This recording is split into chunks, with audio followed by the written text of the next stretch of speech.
The sky didn't look like the sky anymore. Not because of pollution or some weather disaster, no, that would have been too easy. It was their ships. Thousands of them, hanging in the atmosphere like dark gods watching a world they were about to claim. They didn't announce themselves, didn't send diplomats or messages. They just came and started taking. The first wave hit New York, Tokyo, Rio, and Nairobi all at once. 1 minute you were scrolling your feed, the next the air lit up with screams and fire. Their pods dropped like comets, smashing into the ground, and from each one crawled out death in armor, biomechanical freaks, part machine, part nightmare. Efficient, brutal, cold. They didn't wipe us out. They harvested us.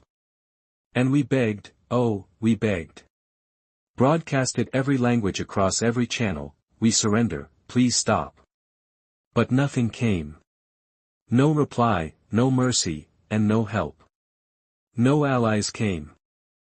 Turns out all those stories about interstellar unity, alien civilizations banding together in peace, the moment Earth lit up like a bonfire, the galaxy looked away.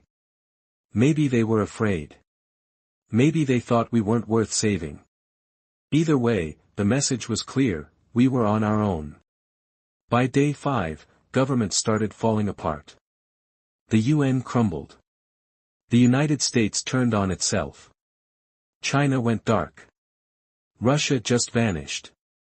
Some said their leaders sold them out for survival. Others said they never had a plan to begin with. It didn't matter anymore. People scattered. Everyone became prey. The weak preyed, the strong died trying to act tough. And then there were the others, the ones who didn't flinch. I met them after crawling out from the wreck of a subway tunnel in what used to be Philadelphia. I was running low on supplies, low on hope. That's when I met Riker. At first I thought he was just another scavenger, big guy, bald head, thick scars across his face like he used his cheek to block bullets. He had a makeshift rifle built from alien parts and a smile that never reached his eyes. He stared me down, then said, "You either know how to shoot or you're about to learn real fast." I didn't argue. I just followed. Riker took me to an old storage facility turned war bunker. Inside were the last people I ever expected to see alive, mercs, deserters, ex-cons, lunatics, and former soldiers with kill counts higher than their IQs. They weren't organized, hell, they barely got along, but they had one thing in common, they refused to die easy. They called themselves the Black Flame, and from what I could see, it fit. These people had burned in war, and what came out of the fire wasn't human anymore, not in the way normal folks think. These were survivors of 1,000 battles, humanity's leftovers, the broken, the vengeful, the ones who learned that peace was just the pause between wars. They didn't want justice. They didn't want peace treaties. They wanted payback. There was a woman, Antonova, former Spec Ops, Russian or something like it. She wore alien armor she peeled off a dead commander. Said it still bled when she cut into it. One guy, Malik, claimed he killed a dropship pilot with nothing but a broken pipe and a grudge. No one argued with him. Riker handed me a plasma-bolted shotgun and looked me dead in the eyes. "You here to survive, or to make them bleed?" I hesitated. I wasn't a fighter before all this. I was just a mechanic. I fixed things, didn't even own a weapon until 2 weeks ago. But when I thought about the burning cities, my little brother taken in the harvest, and my mother crushed under rubble from their landing, I clenched my fists and said, "I'm here to make them regret coming." That's when I became one of them. Not a hero, not a soldier, just a man with nothing left but rage and a weapon in his hands. The governments fell. The weak ran. The galaxy turned its back. But we turned toward the fire. We weren't humanity's last hope. We were the last mistake those aliens would ever make. We didn't waste time mourning the past. There was no room for it. You either adapted or you got left behind, dead, or worse. The ones who made it this far weren't thinking about what they'd lost. They were thinking about what they could still destroy. That was the new world's currency: violence, vengeance, and a sheer unrelenting will to stay standing. The Black Flame wasn't a militia. It was a pack of wolves dressed like humans. We didn't salute. We didn't raise flags or sing anthems. We just moved, silent, angry, ready. Riker taught me more in 2 days than my whole life ever had: how to spot a scout drone before it spotted you, how to wire alien tech into old Earth rifles, how to hold your breath just long enough so you don't get tagged by the trackers that sense carbon dioxide. He never yelled, never praised, just watched me like I was either going to die or turn into something useful. I learned fast. The first raid we did was a resource run. One of the smaller pods had crashed into the ruins of a shopping mall. Most of the scavengers stayed away, too risky. We didn't. Riker said there were power cells in there, and the aliens didn't guard crashed tech like they used to. They'd gotten cocky. Bad move. There were 6 of us. Riker led, Antonova had our rear, Malik was strapped with makeshift explosives and a grin that never left. I was told to follow, shoot if told, and don't ask questions. The mall was a carcass: twisted steel, broken glass, melted ceiling tiles. The smell of rot and something worse, something mechanical and fungal at the same time, hung thick in the air. We moved through what used to be a food court, stepping over skeletons still strapped into scorched chairs.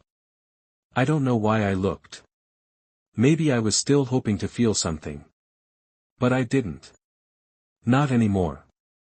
We found the pod half embedded in the foundation, still warm, still glowing. Riker motioned to the others and they spread out like shadows.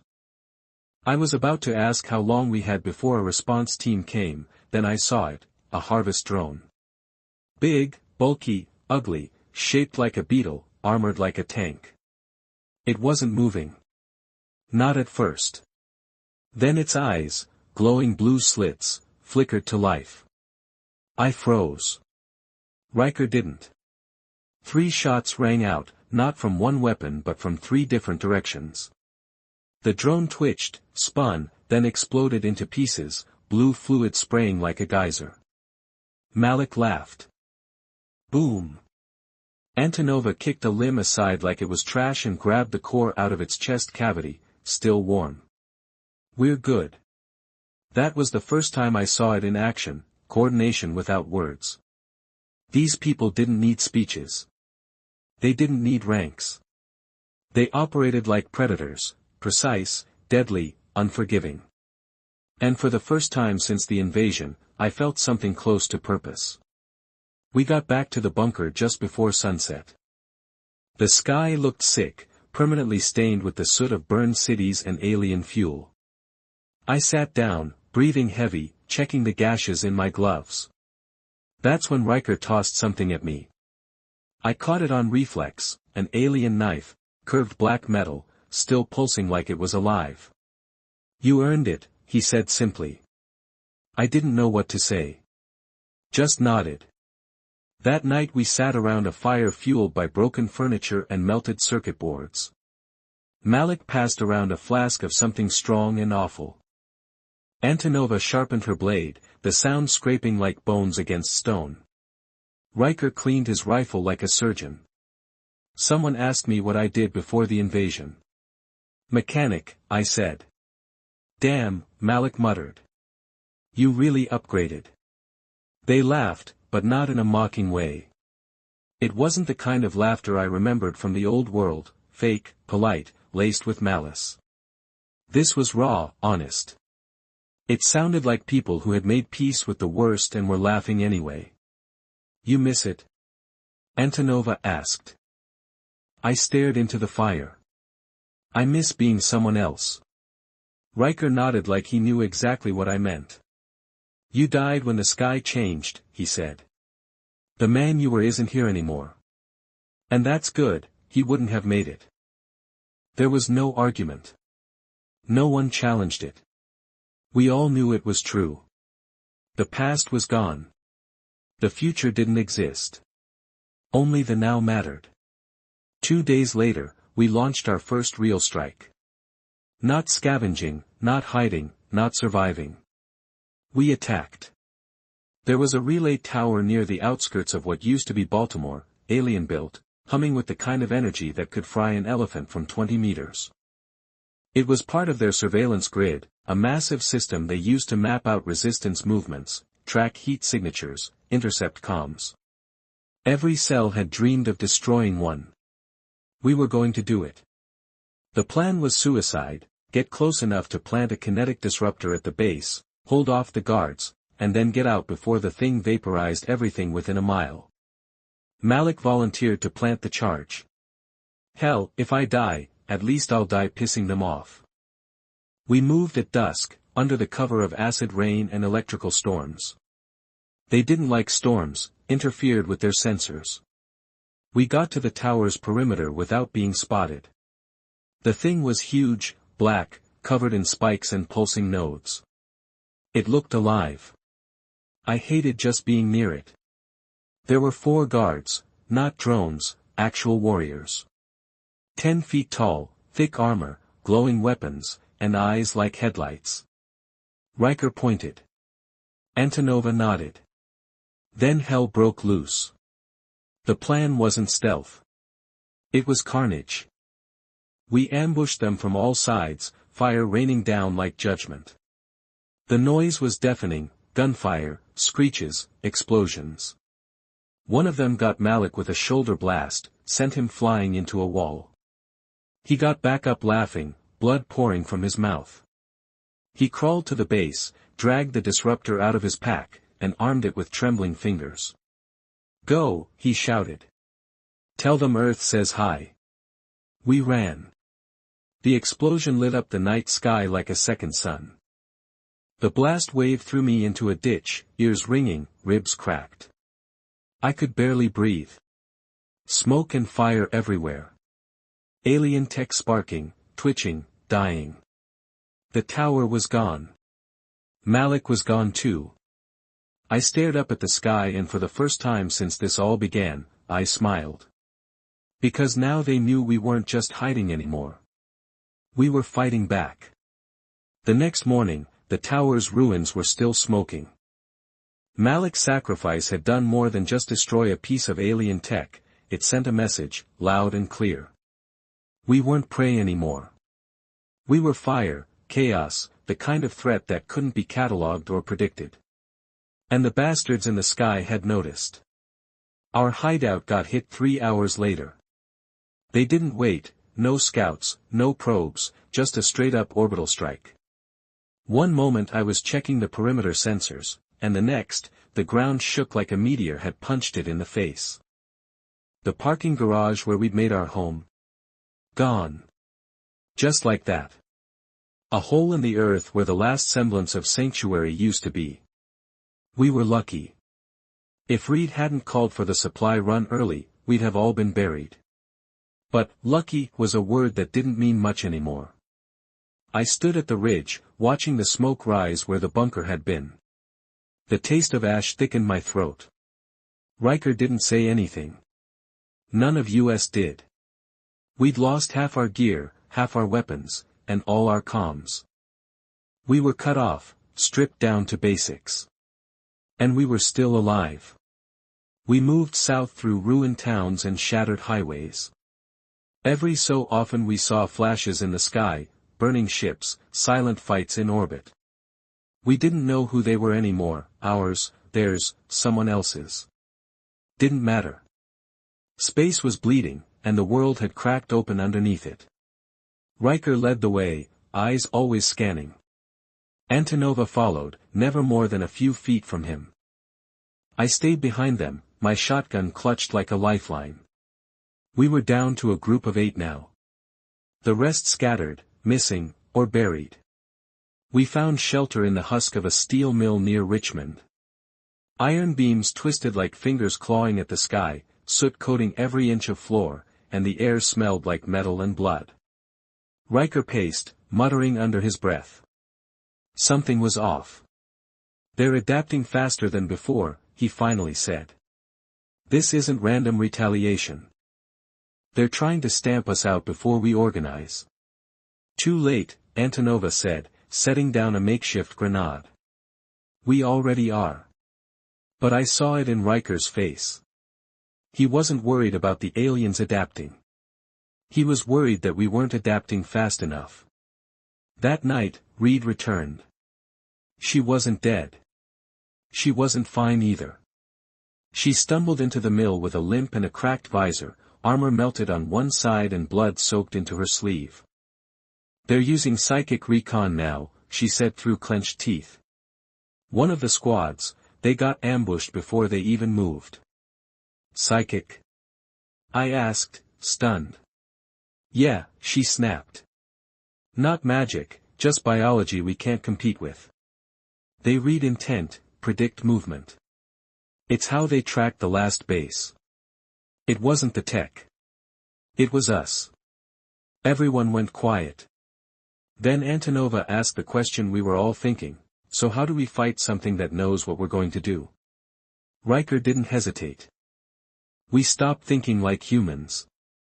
The next few days were training, not the kind you do in boot camps. This was raw, brutal, almost animalistic. We practiced random movement, unpredictable behavior. Made decisions by coin toss or dice rolls. Anything to throw off predictive algorithms or psychic senses.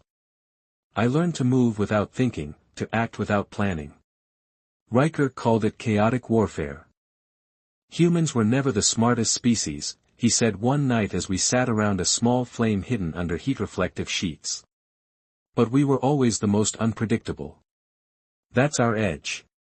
They think in patterns. We break them. The plan that formed next was insane. So insane that maybe it had a chance. We were going to hit one of their breeding centers. The aliens didn't reproduce the way we do. Their infantry wasn't born, it was grown. Grown in massive web chambers filled with bioliquid and electrical pulses. We called them cradles. They were rare, heavily protected, and the backbone of their occupation force. If we hit one hard and fast and destroyed the larvae inside, it wouldn't just be a symbolic strike. It would cripple a whole region of their army. We prepped in silence. Built weapons from salvaged tech, bonded bullets with disruptor gel, lined our armor with signal-deadening foam. Reed showed me how to load a plasma charge properly. Antonova gave me one of her knives. This blade's killed 7 of them, she said. Make it 8. Riker was different during the planning, quieter, sharper. You could see it in his eyes. He wasn't going in expecting to come back. The cradle was located deep in what used to be Fort Bragg. The irony didn't go unnoticed, they'd turned one of Earth's proudest military bases into a birthing pit for monsters. We moved in through the sewers. The smell was unbearable, decay, chemical waste, rotting alien flesh. The tunnels were dark, but the deeper we went, the more the walls changed. Steel gave way to something else, something organic. It pulsed, breathed.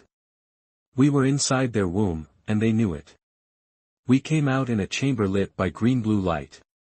Suspended pods hung from the ceiling like grotesque fruit, each one filled with a twitching fetus, a future killer. The sound was horrifying, liquid bubbling, soft squelches, muffled cries. Hundreds of them, maybe more. Plant the charges, Riker said, his voice flat. 2 minutes, then we get out. We moved fast. That's when the screaming started, not human. Alien guards flooded in, not like before. These weren't slow, lumbering brutes. These were elite, fast, precise, armed with weapons that glowed with antimatter tips. Bullets flew. Energy sizzled through the air. Reed dropped 2 with headshots before one impaled her through the chest. She didn't scream, just coughed blood and detonated her own grenade, taking 3 of them with her. I ran, covered Antonova as she armed the last charge. One of the elites caught me in the shoulder with a blade. I didn't feel it, didn't care, just kept firing until my rifle overheated and melted in my hands. Riker grabbed me. Go. I looked back at Antonova. She smiled, just once, then pressed the trigger. The explosion swallowed everything. I woke up in the woods. My shoulder was torn open, my ears ringing, and my leg broken. But I was alive. Riker wasn't. Antonova wasn't. Reed wasn't. The cradle? Gone. Vaporized. I limped for miles, half-conscious, until I found a resistance outpost in a burned-out train station. They took me in, patched me up, said word was spreading about the cradle, about the black flame, about humans who didn't wait to be saved. They looked at me like I was a hero. I wasn't. I was just angry. And I wasn't done yet. I wasn't a soldier, not really. Even after everything I'd done, after the raids, the kills, the loss, I didn't feel like a warrior. I felt like a man who'd been backed into a corner too many times and learned to bite harder than anyone expected. But the people at the outpost, they didn't see me as broken. They saw me as proof. Proof that the aliens bled. Proof that their strongest could be killed. Proof that we didn't have to wait for help from the stars because help was never coming. We were the help. Word of the cradle's destruction spread like wildfire. There weren't many victories to celebrate anymore, so people clung to this one like it was sacred. Recruits poured in, young, angry, hungry for revenge. Survivors from other pockets of resistance started making their way toward us. Some brought gear. Others brought stories. One of them, a former diplomat named Kessler, told me something over a rusted-out table and a lukewarm can of beans. "They're scared of us now," he said, eyes flickering with something close to awe. "I've seen it. They're pulling their harvest lines back, replacing soldiers with automated drones. They don't want to risk more losses." I nodded slowly. Good. Let them fear us. But I knew better. The aliens weren't afraid. They were calculating. And that meant they were preparing for something worse. We didn't wait to find out what. The outpost, nicknamed the Spine, because it was built into the skeleton of an old train yard, became our base of operations. Engineers cobbled together defenses. Runners scouted alien patrol routes. Technicians modified stolen gear into weapons that shouldn't have worked but did. I trained the new ones, kids mostly, some younger than I'd been when the invasion started. Wide-eyed, shaky hands, but willing. Desperate. I showed them how to hold a rifle, how to rig traps, how to disappear into the smoke when the fighting started. I told them stories about Riker, Reed, Antonova, not as legends, but as people. We fight for the dead, I told them, but we kill for the living. We called ourselves the Flame now. The black flame was gone. What remained had spread, multiplied, become something bigger, a symbol, a movement. Not organized, but alive. One day I woke to the sound of static, not just the usual background noise, but a pulse, a coded pattern. "Signal," I asked the comms tech. "Could be," he said, frowning. "Not ours, not alien either." I leaned in, listening closer. It wasn't in any language I knew, but it was human, rhythmic, intentional, like Morse code only faster. We boosted it, cleaned it, ran it through every filter we had. And then we heard it, 3 words, repeated over and over. "Help is coming." No one spoke for a while. Then someone laughed. "Great. A little late, aren't they?" But the signal kept repeating, and eventually we traced it, not to orbit, not to another planet. To Earth. It was coming from deep underground, somewhere in the Colorado wastes. That changed everything. For weeks we thought we were all that was left. But this meant someone else had survived. Someone with technical skills. Maybe more. Maybe a command center. Maybe a weapon. Maybe hope. I didn't trust it, but I had to see it. So I formed a team, 5 of us. Myself, Kessler the diplomat with a knack for encryption, V, a sniper who used to run with a biker gang before the invasion and didn't trust anyone with clean boots, Dane, an ex-cop with a bad temper and a worse limp, and Hannah, a medic who'd patched up more people than she could count and carried a sawed-off shotgun like it was a scalpel. We moved at night, crossed burned-out highways, ghost towns, and fields filled with alien husks, places where battles had been fought and lost. We avoided their drones, mapped their movements, took out scouts when we had to. 3 days in, we lost Dane. An aerial scanner picked up his heat signature while he was relieving himself behind a collapsed billboard. It was over in seconds, a bolt of blue energy from the sky turned him into ash. No sound, no chance. We didn't stop. By the time we reached the coordinates, we were half-starved, bleeding, and exhausted. And then we saw it, an old NORAD bunker, hidden beneath a mountain. Still intact. We approached cautiously. Kessler used an old access panel to plug in a bypass cable. It took minutes. Then the doors hissed open, and for the first time in years, I saw a light that wasn't from fire or plasma. Inside were people, dozens, maybe more. Wearing clean clothes, eating hot food, armed with weapons we hadn't seen in years, pulse rifles, rail guns, even prototype tech that hadn't hit mass production before the invasion. They looked shocked to see us, and then they let us in. The facility wasn't just a bunker. It was a think tank, a holdout of military scientists, engineers, and black ops personnel. They'd been here since day one, surviving underground, developing countermeasures, intercepting alien transmissions. They called themselves the Spine Division, and they weren't hiding anymore. They were planning a strike. A big one. They'd developed something they claimed could turn the tide. A virus.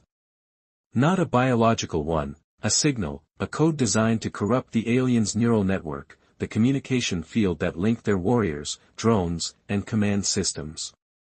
We inject this into their field, the lead scientist said, and we don't just cut off their orders. We drive them mad. What's the catch? I asked. He smiled, but it didn't reach his eyes. We need to upload it manually. At the source. And the source? Their orbital command ship. The room went silent. Getting to space was suicide. Boarding their ship. A death wish. But I didn't flinch. Because I remembered Malik's smile, Reed's grit, Antonova's sacrifice, Riker's last words. We were never meant to survive. We were meant to make them regret coming. I looked at the scientist. You get us up there, I said. We'll handle the rest.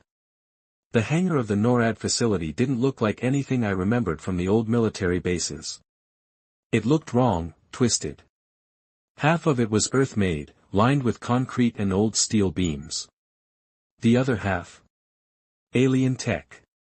Black, breathing, humming softly like it was alive. They'd been salvaging from downed enemy craft for years, slowly learning how to rewire the monster's machinery. Now they were planning to use it against them. The ship's called Virexa, the head engineer said, pointing to a floating schematic displayed on a cracked holographic screen. It's their flagship in orbit. Part command center, part neural hub. Everything they do down here is coordinated through that thing. And you want us to break into it? I asked. He didn't blink. Not break in. Upload this. He handed me a small silver device, no bigger than my thumb. It looked unassuming, but it held a virus, code specifically engineered to corrupt the alien hive mind. Not just disable it, but unravel it. Disrupt the very thing that made them coordinated, intelligent, and efficient. Turn them into what we used to be, disorganized animals in the chaos of war. You put this into their neural core, and their entire communications web collapses. Ships go dark. Squads lose purpose. Drones wander without orders. We level the playing field. I stared at the device. It didn't feel like a weapon. It felt like a promise. The problem was getting up there. The aliens had total orbital control. All Earth's satellites were gone, and no working spacecraft had made it off the surface in years. But the Spine Division had a secret, one they'd been working on since the first month of the invasion. A ship. One of theirs, crippled during a crash in the Nevada desert and buried in secrecy ever since. The division had spent the last 3 years repairing it, learning to communicate with its systems, replacing damaged parts with a mix of human and alien tech. It wasn't beautiful. It wasn't fully functional. But it could fly. Barely. They called it Wraith, a stealth corvette rigged for speed, not comfort. It was angular, black, and stitched together with so many kinds of metal it looked like a Frankenstein monster. And it only seated 6. "You'll get one shot," the pilot, a wiry woman named Brooks, said. "Once we're inside the ship's cloaking field, we'll drift right up. No propulsion, no comms, no shields. If they scan, we're dust. If they see us, we're gone. So don't get seen." "I won't," I said. She smirked. "Exactly." We prepped in silence. Kessler loaded the virus module into a shielded pouch and strapped it to my chest. V ran last-minute checks on her weapons, plasma bow, silencer pistols, 3 blades hidden in her boots. Hannah packed the last of the medkits and explosives we'd brought. In one more for the run, Reyes, a demolition expert with cybernetic implants running down the side of his skull. Ex-Marine, still had the discipline, none of the optimism. We launched just after midnight. The sky looked dead, a black void with pinpricks of light, but no stars shone the way they used to. Just broken skies and drifting debris. Wraith lifted like a ghost, silent and smooth, disappearing into the clouds. No one spoke during the ascent. It was too real now. Every second, every breath, it felt like the last. Atmosphere burned away in orange flame as we crossed the edge of space. Weightlessness settled in. Everything floated, loose straps, sweat, fear. The silence out there wasn't peaceful. It was oppressive. And then we saw it, the Virexa. A beast of a ship stretching for miles, covered in spires and antennas, with pulsing veins of red light across its surface like some kind of deep-sea creature. It didn't orbit. It hovered, unnaturally still, like it didn't obey the same physics we did. Brooks slowed us down, engaged drift mode. We floated, silent, powerless, invisible, like a speck of dust moving through the air, hoping no one would breathe the wrong way. The ship grew larger and larger in the viewport. I felt my heartbeat in my neck, my fingertips, my teeth. When we reached the underbelly docking hatch, Brooks whispered, "We're in." We exhaled as one. Inside the Virexa felt like a cathedral of bones. Everything was black and organic. The walls moved subtly, like they were breathing. Doors hissed open as we approached. There was no light, only bioluminescent veins pulsing red along the floors and ceilings.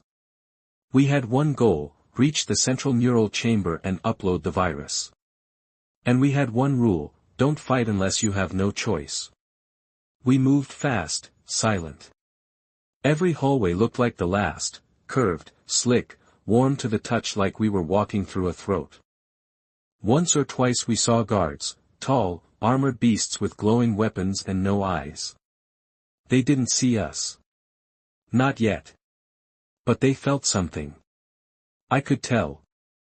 This place, it was alive, aware. And we were intruders in its bloodstream. It took us 22 minutes to reach the chamber. Kessler stayed behind to patch into the comms relay, jamming local signals. Brooks secured the ship. Hannah and Reyes held the access corridor. V and I entered the core. It was enormous, like the heart of a planet.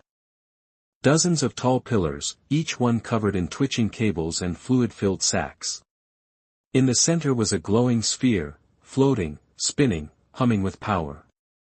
That was the neural core. I pulled the virus, walked toward it. Then everything went wrong. The room screamed. That's the only word I can use, a sound like tearing metal and thunder crashing all at once. Lights flared. Walls pulsed. V spun, weapons raised. Guards poured in from the ceiling, from the walls, from the pillars themselves. They didn't hesitate. V went down firing, blades flying, energy bolts searing through flesh. She took 5 of them before one drove a spear through her stomach. She didn't scream, just spat blood and detonated a mine at her feet. I ran. Everything became a blur, blood, fire, screaming alarms. I leaped toward the core, slid the virus into the port, then, darkness. Not sleep, not unconsciousness. Just everything vanished. When I opened my eyes, I was floating in a white space, and something was watching me. Not a creature, not a shape, just presence. It spoke without words, pressed into my brain like cold hands. Why do you fight? I clenched my jaw. Because you tried to end us. You cannot win. You were never meant to. Maybe not. But we can make you bleed. Silence. Then a whisper, we see you now. And then nothing. I woke up on the floor. The ship was shaking, screaming, literally screaming. The virus had worked. I staggered to my feet, ran, found Hannah dragging Reyes through a collapsing hallway. Kessler was already dead, his neck snapped, blood floating in 0G. Brooks was shouting over the comm, get to the ship. We're losing the cloak. 5 seconds until they fry us. We sprinted. Gunfire behind us, explosions ahead. The floor collapsed beneath Reyes, and he fell into the dark, still firing upward as he vanished. Hannah pushed me into the hatch. Brooks launched the moment we were in. The Virexa behind us began to tear itself apart, plasma fires erupting from its hull, drones spinning in circles, guards fighting each other. Their hive mind was broken. We didn't win the war. Not yet. But we'd burned their heart. And now they were going to feel what it was like to be human, to be angry, alone, and absolutely ruthless. The Virexa burned like a second sun in the sky. We watched from the upper atmosphere as it tore itself apart, spires crumbling, energy veins rupturing, alien vessels drifting away without purpose. A few tried to flee. Others collided mid-flight, spinning wildly into debris fields. The once perfect unity of the enemy was now pure chaos. I sat slumped in the co-pilot's chair, blood soaking my jacket, ribs cracked and head pounding. Hannah was beside me, wrapping a pressure bandage around a gash in my thigh. Her hands didn't shake.